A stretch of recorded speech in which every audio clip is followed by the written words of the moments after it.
Assalamu alaikum, viewers. I'm sorry, after a gap of many weeks again, we are back. The reason was again a new wave of COVID 19. Alhamdulillah, now it has subsided and we are back again. Reason was that some of our colleagues, they were again down with COVID. So they are back. They have recuperated and they are strong now. And during this period, many things have happened, especially at the regional and international level. Right now, today, what we are going to discuss is the Ukrainian crisis. We have had many questions from our youngsters who are university graduates, who are aspirants for the CSS exams. They wanted to ask these questions. They have called me and the panelists. But we thought that now, I think, since we are now fortunate that we have controlled the COVID and it has gone down, so let's now begin again and hopefully, inshallah, we'll continue. And today we have invited for this purpose our illustrious former Foreign Secretary, Mr. Riaz Muhammad Khan. He doesn't need any introduction. He's one of those Foreign Service officers who has made an imprint, and he has trained so many youngsters who have now even become Foreign Secretaries. And before we proceed, let me also introduce the panelists. Today, since we have Mr. Riaz Muhammad Khan, then we have kept the panel shortened. And I have on my extreme right is Mr. Imran Yawar, Ambassador Imran Yawar. Thank you again. Thank you very much. Pleasure is mine, Asif. And then next to Imran Yawar is Ambassador Tariq Zamir. Thank you, Asif. Thanks. And he also needs no introduction because he has appeared on almost 40 episodes of the Ambassador's Lounge. And definitely you would be benefiting from Foreign Secretary Riaz Muhammad Khan. He's our very dear senior colleague, and we always learn from him. Sir, welcome to the show. Thank you very much for inviting me. And I'm sure we can have a very interesting conversation relating to this situation on Ukraine. As I have said somewhere, that it's a point of inflection in international affairs, something similar to the rapprochement between United States and China almost 40 years ago, or the collapse of the Soviet Union almost 30 years ago. So I'm ready for your questions. Sir, you were very much deeply involved actually during the Afghan War, during the Soviet invasion of Afghanistan. You were the Director General of Afghanistan, and then you also wrote books on Afghanistan. Ladies and gentlemen, let me also say that Mr. Riaz Muhammad Khan is also an author. He is an author of 4 books. His first book was in 1975. It was on Chinese communes. The second book was after the withdrawal of the Soviet troops from Afghanistan, and it was entitled Untying the Afghan Knot. It was published in 1991. His third book came at a very crucial time in 2011, and it was entitled Afghanistan and Pakistan: Conflict, Extremism, and Resistance to Modernity. It's worth reading. And then his last book is a coffee table book, but it again gives the reflection about Pakistan. It's called Pakistan Vistas, History and Culture. So with such an accomplished Foreign Service officer and a diplomat par excellence, my first question would be that with regard to the Ukrainian situation, you think that we are now heading towards renewed Cold War? There have been talks about the renewal of the Cold War because of the Chinese factor, but after this Russian attack on Ukraine and the way United States and European countries have imposed sanctions on Russia, massive sanctions, and the way they are now portraying Ukraine as a victim, and the way they are in fact now gathering support from all around the world, it is reminiscent of what was happening when the Soviet troops were in Afghanistan. So do you see some parallels? Yeah, you have mentioned Cold War, whether this is Cold War revisiting. Yes, it is a sort of Cold War, although there are no two situations are exactly similar. It's a different kind of Cold War. There is conflict, definitely. There would be tensions. There would be readjustments. But there would be differences in comparison with the earlier Cold War, that it will not be very definitive segregated blocks. In my view, I think Mr. Putin has made a miscalculation on two counts. Probably he was not expecting such a strong reaction from the West.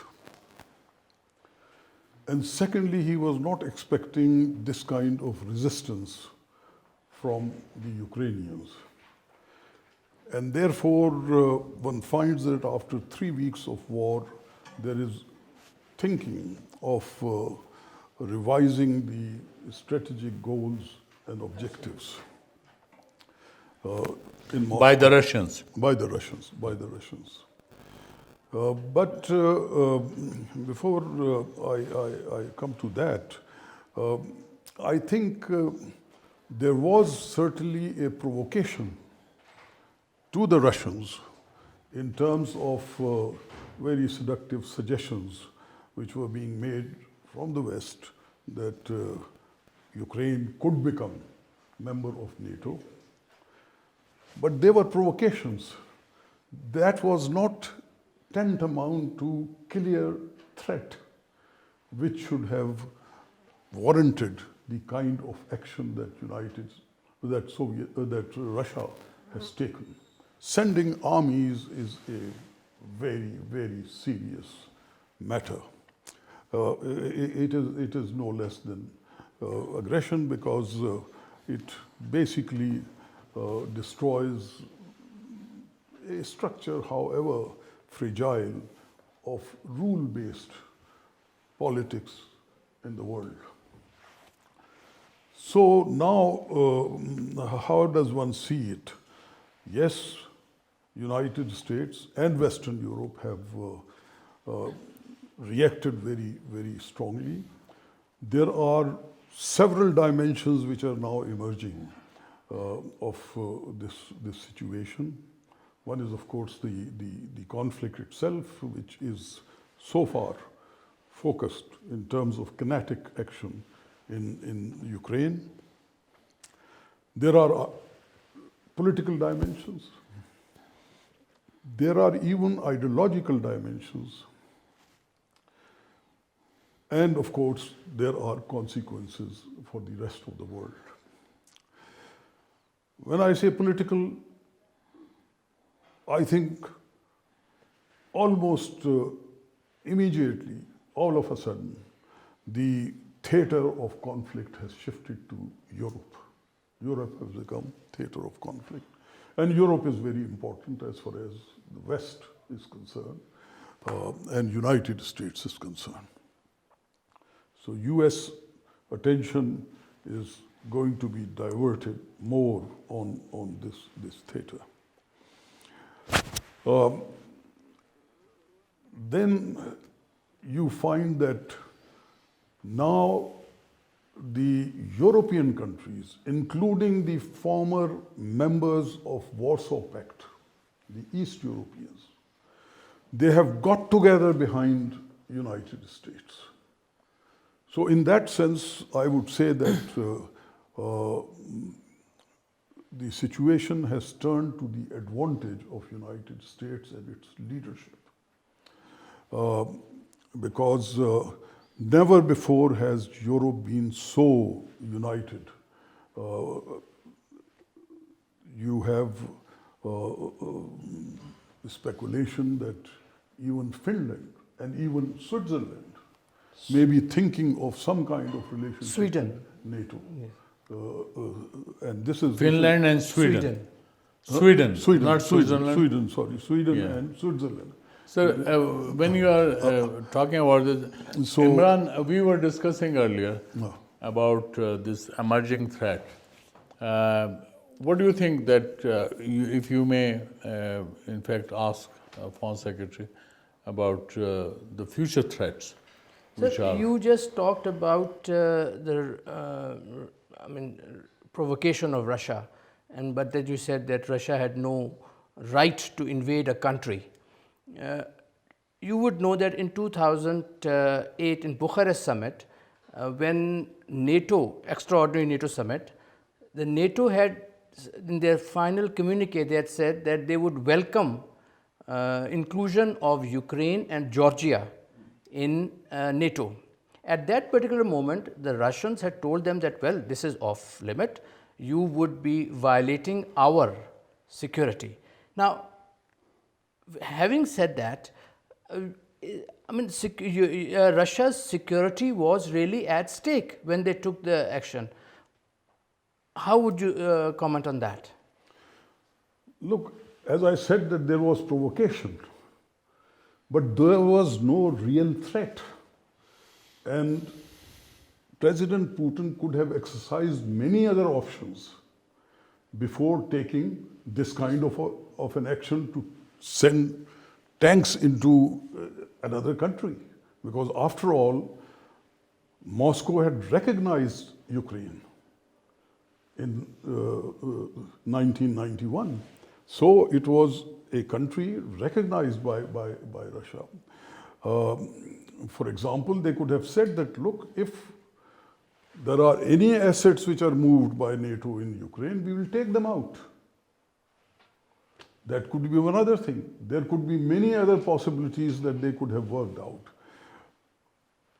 Well, for major powers or superpowers, this thing doesn't apply, but there is a so-called United Nations Charter.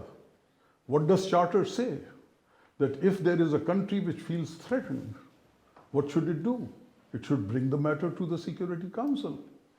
Did Moscow bring the matter to the Security Council? No.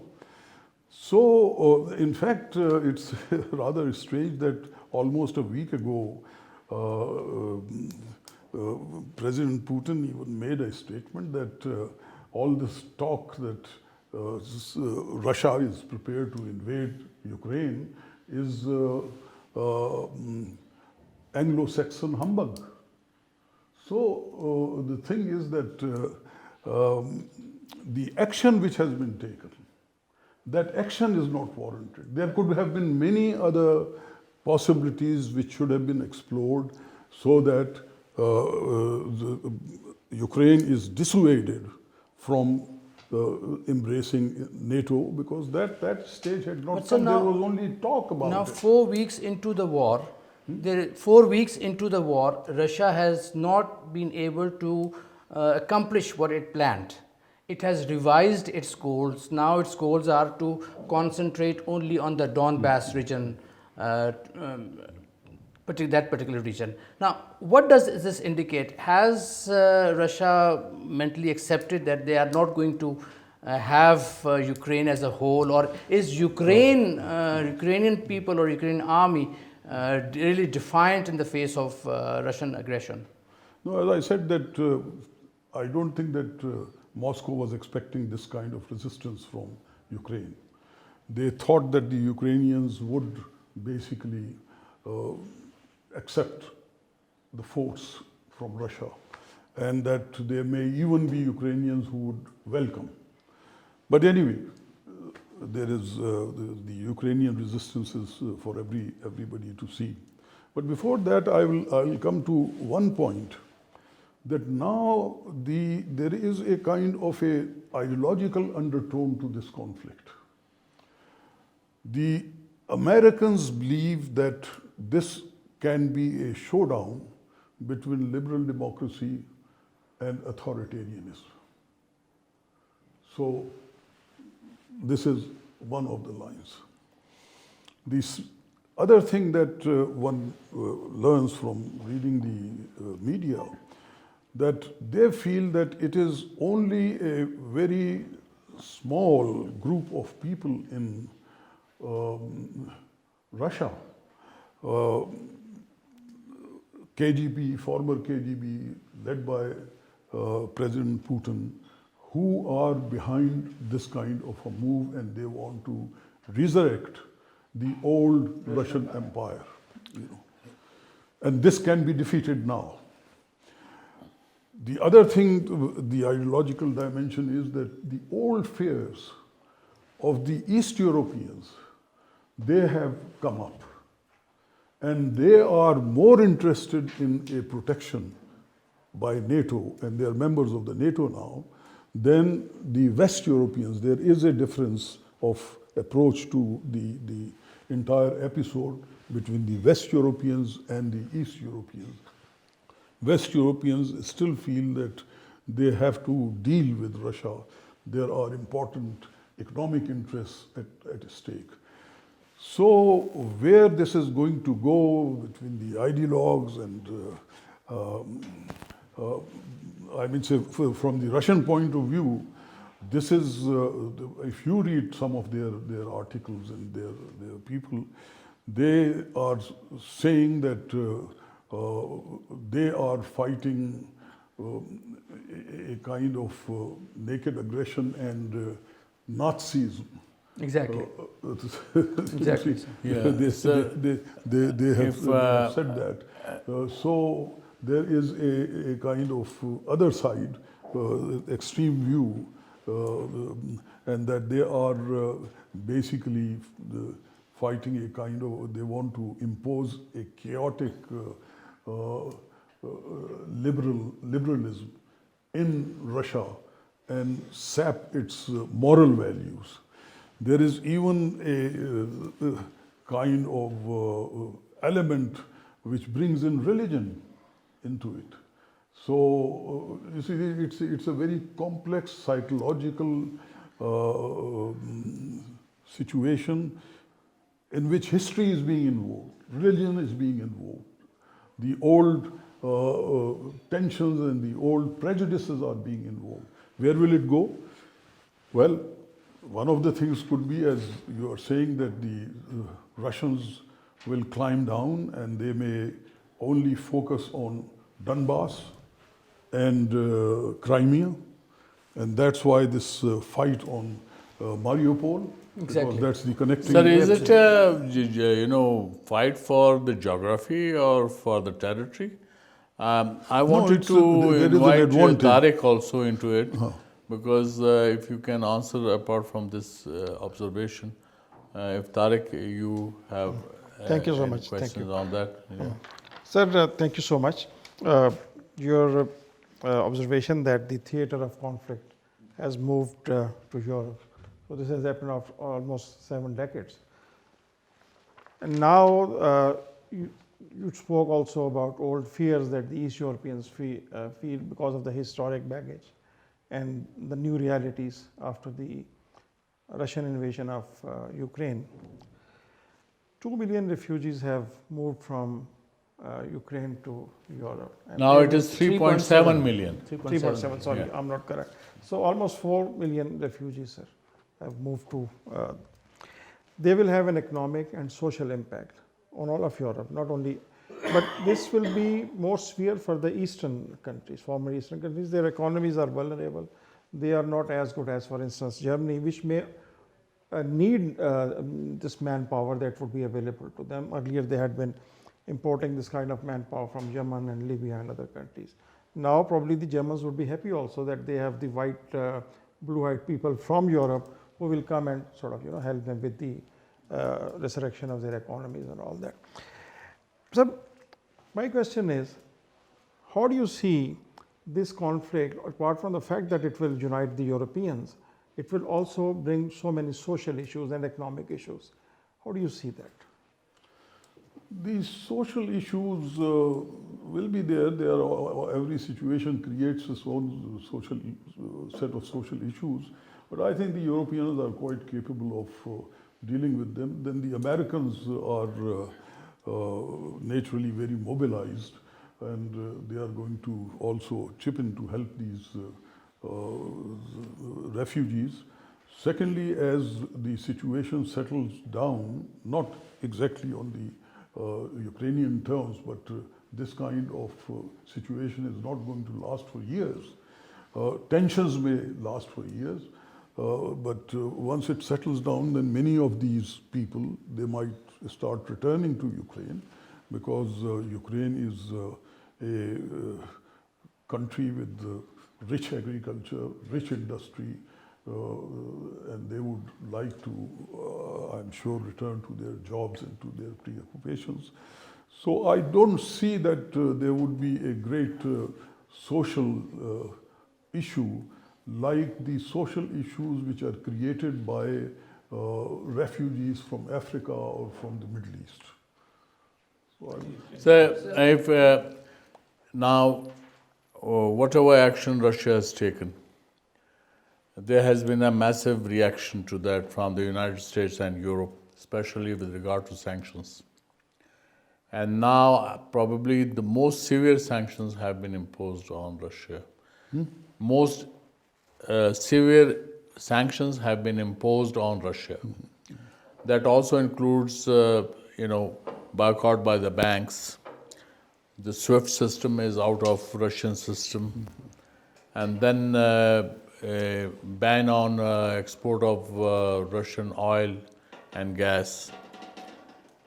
So in the process, actually, if the energy, gas and oil is out of the system, and Russia exported almost 7 million barrels per day, which is almost 7% of the total production in the world. If that is out, and that has to be compensated. While Saudi Arabia and UAE have refused to increase their production, it is the United States which has said we will increase. And it is the United States which is coming out as a beneficiary. Now, United States is enjoying best of both the worlds. It is imposing sanctions against the Russians, and it is benefiting through the sale of energy, especially oil and gas, almost 30% of the requirements. So if you calculate that, so immediately the windfall profits for the United States are calculated at $200 billion in the coming months. How you see that? Well, I think there are a couple of questions in what you have said. First, the question of exports, of oil exports from Russia and sanctions against Russia. One thing we must realize that Russians are also very resilient people. There is a history. So they are not going to be cowed down by sanctions themselves. No country has. Iran has not. Iran is a far weaker economy than Russia. So that is one thing. But one imponderable is what is the sentiment of the Russian people.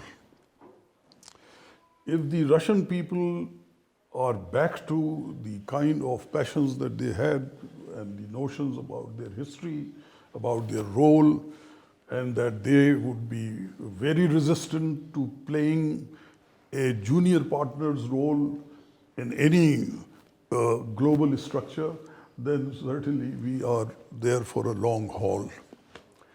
If it is limited to, the whole episode is limited to President Putin and a certain group of people, the former KGB and others who are very nationalist and who felt that their nationalism is at stake and threatened, then it would be a different thing, and maybe at one point of time, scales might tip over against them.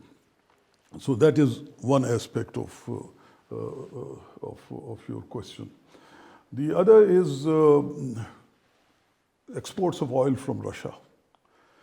has American. great needs. America has, benefited. China has great needs. So China will be. India is buying from Russia.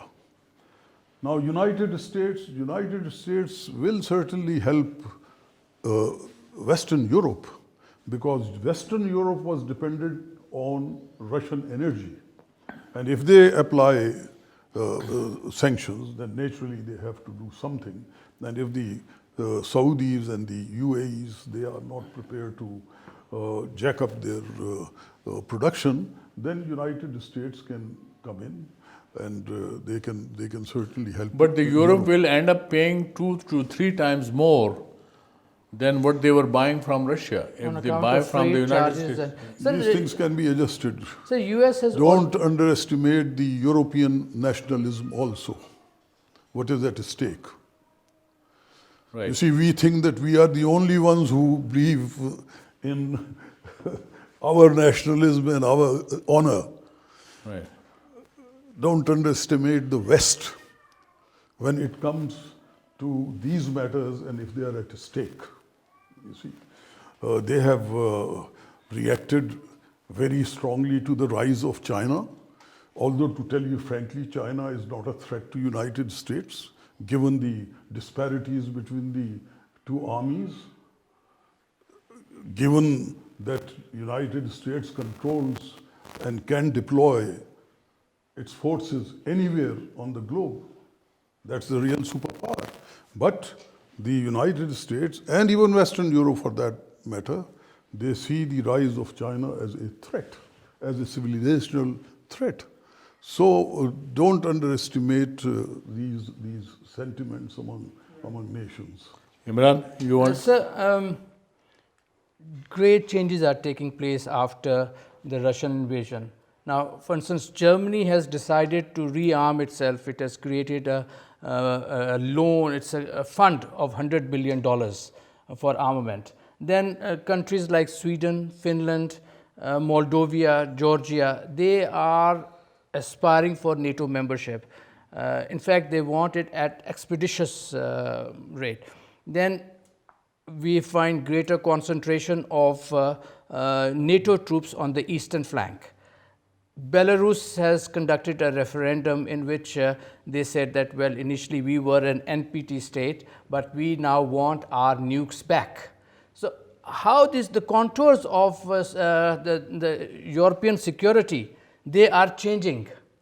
How is it going to impact Europe in a longer run, and in particular our part of the rest of the world? Well, first Europe. I think you are right that Europe has not pulled together like it has done now before. Most of them, they want to be part of NATO. So, ipso facto, the NATO borders now border Belarus and Russia. And this is a very big development. United States would not have been able to do it without this kind of an action by Russia. That's why I said right in the beginning that so far it appears that United States is the beneficiary, has had the advantage from this emerging situation. So the security architecture of Europe, NATO will become central to it today. So that is as far as NATO is concerned. But what are the consequences for other countries, other regions? That's another matter. I think when it comes to, for example, our region and say Far East and Indian Ocean region, what was part of United States Indo-Pacific strategy, there I would say that now United States will not be able to focus that much on its Indo-Pacific strategy as it has to. It is distracted now by the European situation. That is a theater of primacy for United States. So in a way it is something from which we should expect that the US pressure that we were expecting because of our relationship with China, etc., and pressure because of the very close relationship and cooperation between India and United States, because India was pivotal to the Indo-Pacific strategy of United States.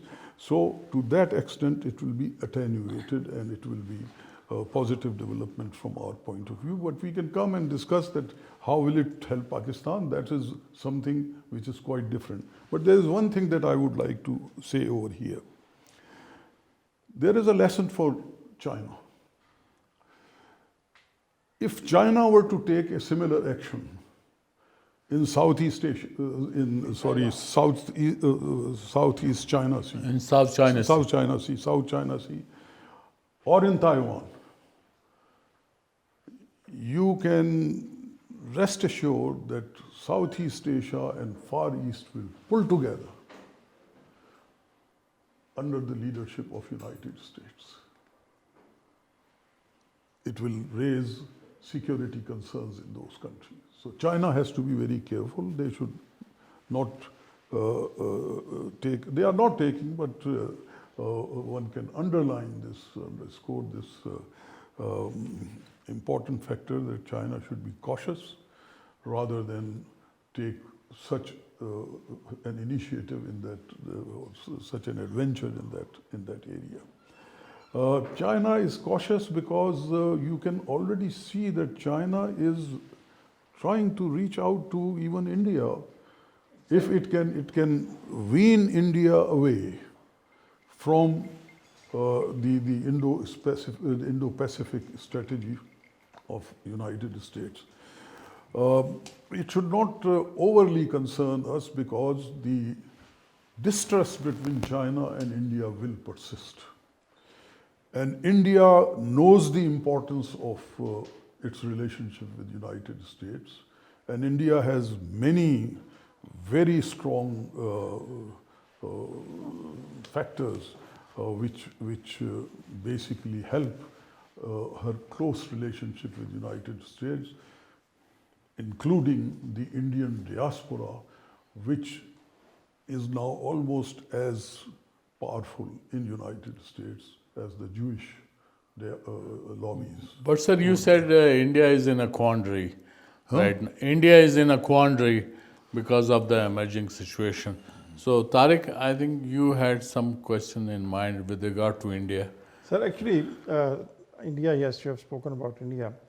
So how this whole situation will affect India's quote-unquote strategic neutrality, and then also coming closer to our region, I mean, since we are talking about our region.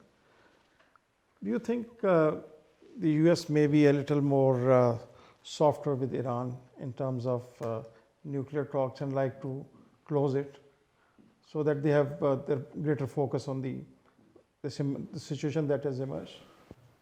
Well, about India, I may say that even President Biden has said that they have been a little shaky. But still, we should not be under any illusion that the Indian-US bonhomie has come to an end. No. They have very close relationship, and India knows what to get from United States. It is technology, it is the economic development and all that. That's a separate question. Now, Iran. Iran, I would say that the dynamic of US-Iran relationship is more related to the dynamic of US and Arab relationship, like Saudi Arabia, like UAE, and Israel. Israel and Egypt, and those countries. And you know the kind of suspicions and bad blood which exists between between some of these Arab countries and Iran. So there may be, lessening of tension, but whether there will be a breakthrough on the nuclear deal, I do not anticipate any time soon. Although I believe personally that the nuclear deal which Iran and US had signed was such that it would have been very, very difficult, even after 10 years, for Iran to pursue a nuclear program. But Israel, Saudi Arabia, they were extremely upset about that deal which Obama had done. So whether now Biden will be able to do that, I have my doubts, but let's see. So there would be lessening of tension, there would be lessening of possibility of a conflict between United States and Iran, because they can't take on many fronts. As I said, that Europe is the main theater for them. But there would be breakthroughs. We have to see. Sir, Imran, if you allow me. If you look at the General Assembly resolution condemning Russia about its invasion of Ukraine, it was 141 against 5 and 35 abstentions. Yeah. And there were 11 absentees, those countries who were absent. This also tells a lot. While in number 141 is a huge number, 2/3 majority, but when you look at the size of the countries, then those which abstain are massive. For instance, China, India, Pakistan, countries like in Africa, almost 13, 14 states, they abstained and they opposed. Yeah, I mean, Djibouti, in fact, cast a negative vote. But at the same time, it should be also a wake-up call for the Russians that among the CIS countries, only Belarus cast a negative vote. The rest of the 9 member states, including Kazakhstan, they absented themselves. So technically, the CIS countries should have supported Russia, but they did not. So it means the opinion is divided. And this has divided the world, horizontally and vertically. Whatever the way, the yardstick you may use. So in that respect, then regionally, Africa, South Asia, Central Asia, those were divided, but massively. For instance, India, Pakistan, Bangladesh, they abstained. And in number of, if the number of population of you see, almost 60% abstained. 60% of the world population abstained. But if you look at it, the number of countries, then of course 2/3, in fact, they voted for the resolution. How you see that? Because this has divided the world, from everywhere, region-wise. Big regions are in the Middle East. The situation is not so encouraging. And then UAE and Saudi Arabia, their heads, they refused to take the call from Joe Biden. How you see? I mean, it looks like a bizarre situation which is coming up. And how would it consolidate anywhere? It's not that bizarre. First of all, when it comes to populations, you see, the two populations are so big, China and India. And China, for that, it was a natural choice. They would not have voted in favor of the resolution, that is siding with the United States. There was no question about it. The fact that they voted abstention says something by itself. China has an extremely important project. I'm calling it a project with Russia, and that is managing Central Asia through the device of the SCO. You are members of SCO, but don't place too much importance to that. India is also that. It is basically, SCO was an arrangement between Russia and China to manage Central Asia. One can go into that discussion. So China has a very, very important relationship. And then, of course, there is commerce, there are opportunities in the future, etc. So it's a huge population, 1.4 billion people. India again. Would India have gone with United States? India has taken a decision after much deliberation. They didn't want to alienate Russia. It's realpolitik. So while the UN votes are important, it is the realpolitik, it is bilateral relations, which needs to be understood in order to understand what kind of new realignments, if there are to be realignments, they are going to emerge. I think there are certain nuances which will develop, as I have already said, that the Indo-Pacific strategy of United States will receive less focus as compared to now what is happening in Europe. There is, of course, also a lot for China to think about Far East. Far East is the area of primacy for China. So all that. But it doesn't mean that you are going to have new alliances which are going to emerge. No. This new, you had said Cold War, this new Cold War will have its own character. It is not going to be the Cold War of the yesteryears. So in this there would be tensions, but there would also be relationships among these, so to say, potential adversaries. I would not call them adversaries, but potential adversaries. Sir, now you mentioned China, you mentioned India. Now, China-Russia bilateral trade is about $160 billion, whereas China's EU trade is about $700 billion. And China-US trade is about $560 billion.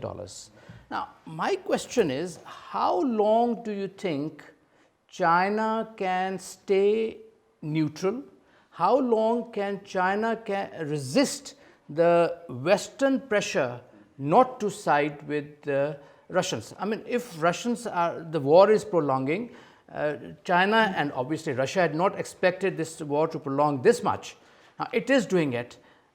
How long can China stand that? One thing. Second thing, you talked about India. I believe China and India both are very important players in this thing.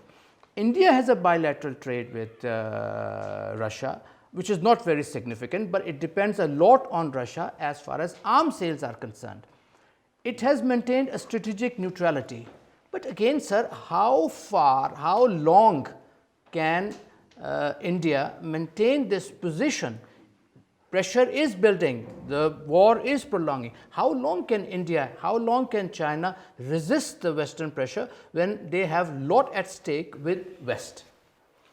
Dekhiye, world affairs, they have their own ebb and flow. They do not remain constant. Absolutely. Now, what you have said is important. Yes, these exports are very important for China, and China would like to preserve them for as far as it is possible. But I am sure and I know that Chinese are also thinking that how their economy can be reoriented moving away from dependence on exports to something different.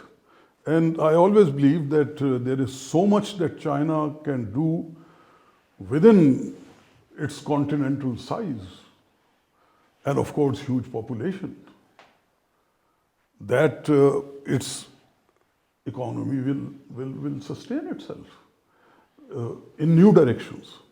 You know, there's so much which is needed for development, for all kinds of things. And then there are other areas. There is Southeast Asia, there is Far East, there is Russia itself. So, and it doesn't mean that the new situation is that this $500 billion that China earns in exports to United States, suddenly the tap would be turned off. No. It will come down, but it might come down to $300 billion, right? It will be less $200 billion. China is not going to collapse because of that. So you see, these are ebbs and flow which the big countries, great countries, they then adjust. They, first of all, have the foresight to anticipate what is going to happen and then try to adjust. So the same is going to happen with China in terms of its trade patterns. Now, with Southeast Asia, for example, they have $700 billion worth of trade. So they have joint co-production arrangements with. So those kinds of things they already exist. Therefore, I don't see that China would be pushed into some kind of a corner or something. Yes, pressures come, but pressures are then also addressed by countries. Problem with us is, if I may say so, that we only wait for pressures to get generated before we try to address them. So if I can pick up the thread from your last sentence, you know, because we normally miss the bus and then we end up somewhere. Yeah, we miss the bus. Just 1 minute. Globalization. Huge phenomenon. China is China today because it took full advantage of globalization. Absolutely. We were missing from the scene. We were not ready actually. Yeah. No, we are never ready. So should we then conclude that in this situation there are no opportunities for Pakistan to, you know? There are opportunities, as I said, that there are, you know, north-south corridors would be more important for Russia, for Central Asians, others. For China, it would be more important. But to develop these things, Pakistan will have to do a lot by itself. To think that these others, because for them they have become more important, that they will come in full force and they will develop these things for us, infrastructure, trade corridors, this, that, etc. I think then we would be mistaken. We would again miss the bus. Similarly, you see Afghanistan. Afghanistan, I don't know how to describe it, but the state of mind that they are living in medieval ages. So they have to also see that there are changes in the world, and they must try to see how they can take advantage of it. Those corridors through Afghanistan to Pakistan will also help them. So we have to see how. I am happy that Mr. Wang Yi had gone to Kabul. Hope, you know, things will move. China will engage with Taliban, and hope that Taliban would also be responsive. So that can help this area. But we have to do a lot. We are not prepared because our governance is not modern. It is very weak. Our education is literally in shambles. Our economy, you know better than myself. So all these things, you know, science, technology, scientific outlook, all that. So we have big challenges. But So what should Sir, the you foreign talked affairs- about the challenges. Now, actual challenges are that there is a situation in Ukraine, and then we No, abstained. all the others are also very actual challenges for us. I mean, say if your economy is bad, I think it's a greater challenge for us than Great. the Ukrainian situation. No, but right now, again, what would be the future choices for Pakistan because of the Ukraine situation? Because clearly there will be demand on Pakistan. There will be pressure on Pakistan from the Americans, from the Europeans.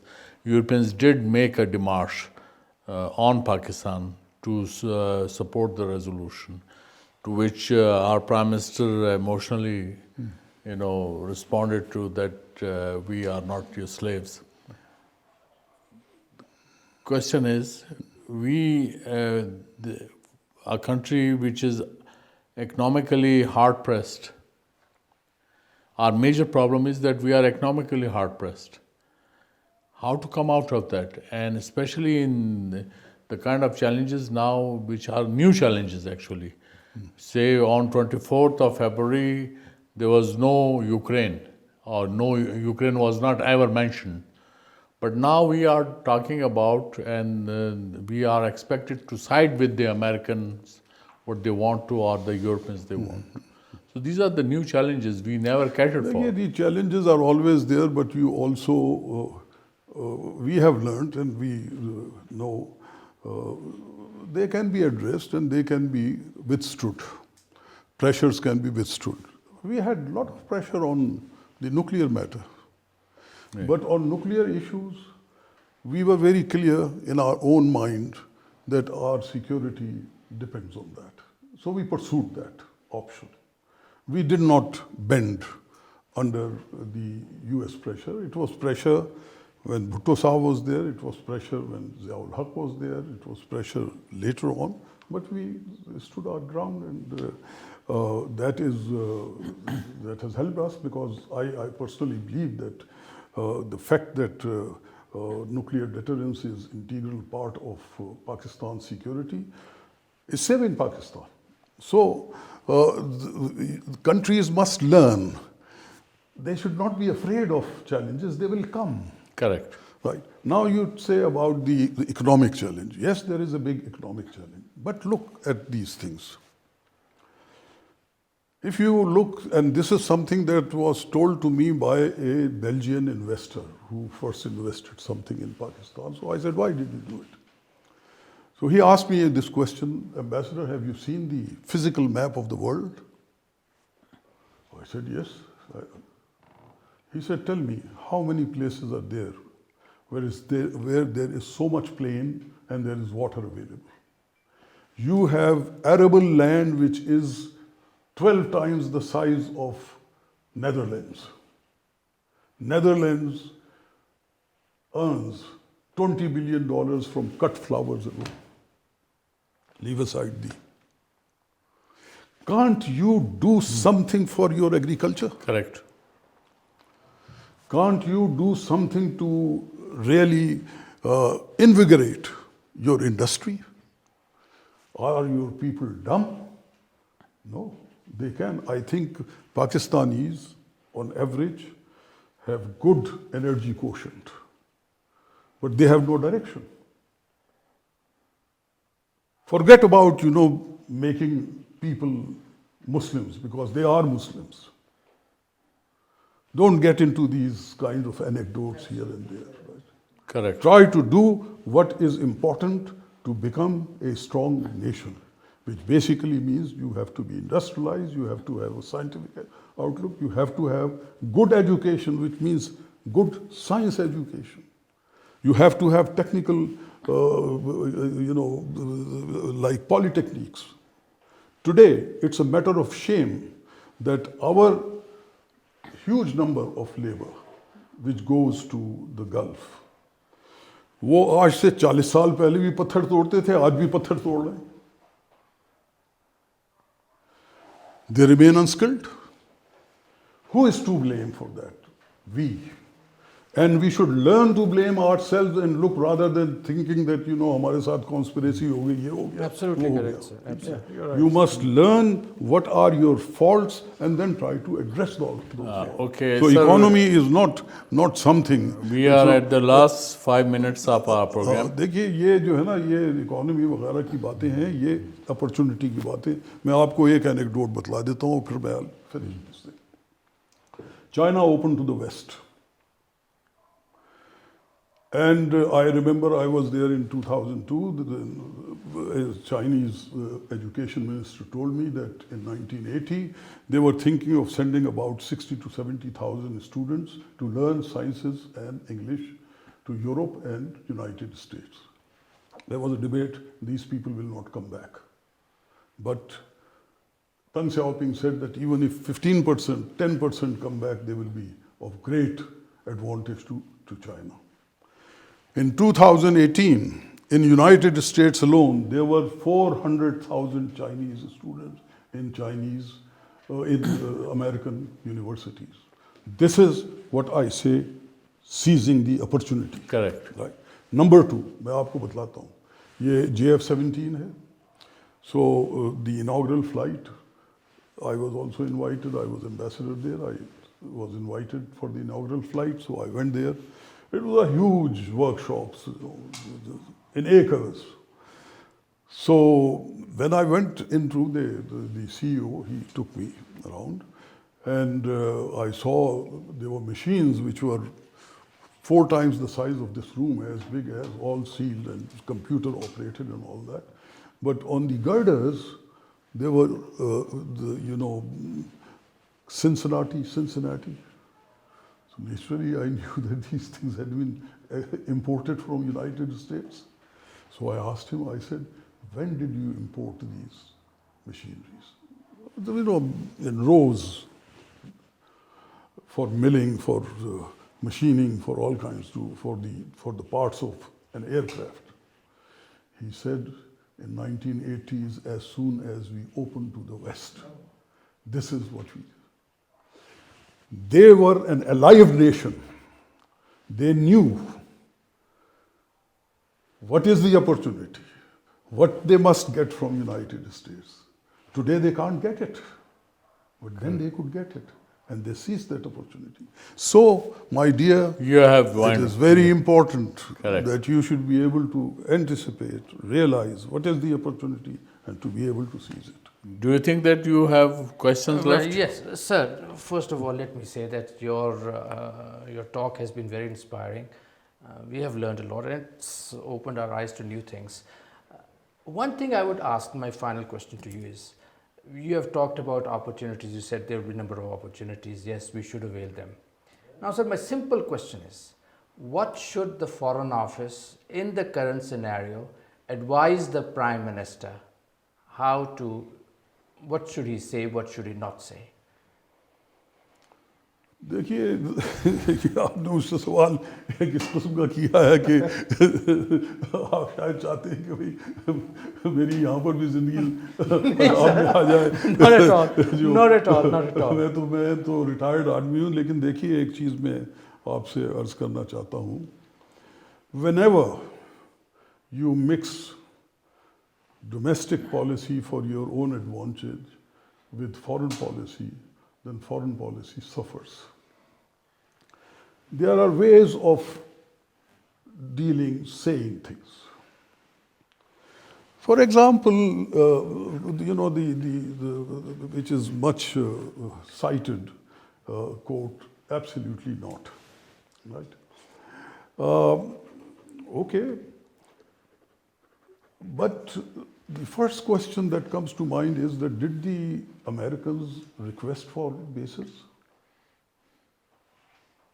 I have not found any evidence of that. Second question, could the answer be in some way that we don't see that there is any need or justification for the Americans to have bases over here? Now there is a different situation in Afghanistan. Nobody could have taken umbrage to that kind of language. Shackles of slavery, right? Now, it's very good for public consumption, that, we have stood. But about 2 weeks ago, before the Taliban took over, we were saying that Americans should leave responsibly. What the hell did that mean? If they were shackles of slavery. So, we have to be careful. I personally always believe that statements about foreign policy must be left to the Foreign Office itself. Because they are in the habit of making statements with care. But even, the leaders have to make those statements. I think it always helps if those statements are not made for the purpose of grandstanding or public consumption. But they are serious foreign policy statements. Everybody says that your relationship with the United States is certainly not good. But we should not further aggravate it. Because it's an important country, we have trade, this thing, even if we did not have trade, so it's an important country and we should try to see. Even our friends, for example, the Chinese say that you should have reasonable relationship, good relationship with the United States. Why? Because they think that if Pakistan's relationship with the United States worsens, it might put some pressure on them, pressure in the sense burden on them. So, because they have a very different chessboard. They're not only concerned about protecting Pakistan, but there's a huge from Southeast Asia to Far East to. So I think, sir, it was wonderful to have you over here this evening. We have learnt a lot. There are many challenges for Pakistan, but as you said, there are also opportunities. But prudence demands that our leadership, in fact, they should rather becoming emotional, they should take a stand which is beneficial for Pakistan. Foreign policy should not be used for the consumption of domestic politics. It has always harmed. It is harmful. Thank you very much, viewers, and hope we will have your inputs about tonight's program. Thank you so much. Thank you. The one last comment, emotionalism never helps foreign policy. Foreign policy must be thought, implemented cool-headedly. Correct. Absolutely. Yes. So, Foreign Secretary Riaz Khan, he has concluded it. Thank you so much. Thank you.